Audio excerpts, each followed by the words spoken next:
నమస్తే, welcome to RP70 videos. Parakala MLA camp కార్యాలయంలో పరకాల నియోజకవర్గం ముఖ్య నాయకుల సమావేశంలో నిర్వహించడం జరిగింది. ఈ సమావేశానికి ముఖ్య అతిథులుగా టీపీసీసీ ప్రచార కమిటీ కన్వీనర్ తీన్మార్ మల్లన్న మరియు పరకాల శాసనసభ్యులు రేవూరి ప్రకాష్ రెడ్డి మరియు టీపీసీసీ ఉపాధ్యక్షులు Warangal parliament contestant MP Dommati Sambaiah పాల్గొన్నారు. ఈ కార్యక్రమంలో పరకాల నియోజకవర్గంలోని ప్రజాప్రతినిధులు, వివిధ మండలాల కమిటీ అధ్యక్ష కార్యవర్గం, జిల్లా ముఖ్య నాయకులు, యూత్ కాంగ్రెస్ నాయకులు తదితరులు పాల్గొన్నారు.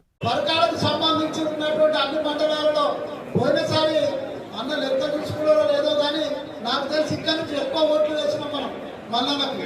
బాగా గుర్తుపెట్టుకున్నా నేను కూడా వెళ్ళి మరి ఎక్కడో ఉంటే 35 కిలోమీటర్ల దూరం ఓటు వేసిన. అప్పుడు అడ్డుగా ఉన్నా కూడా వచ్చి మల్లన్నకి ఓటేసిన విషయాన్ని దృష్టికి తీసుకొస్తూ మీరందరూ డిసెంబర్ 30 తారీఖు నుంచే ఈ ఓటు నమోదు కార్యక్రమం అనేది ప్రారంభమైంది. రేపు ఫిబ్రవరి 6వ తారీఖు వరకు మనకు అవకాశం ఉంది కనుక ఇవాళ మనం 10వ తారీఖు అంటే ఇంకా 20 రోజులు జనవరి ఉంది, 6వ తారీఖు అంటే 16 రోజులు ఉంటాయి.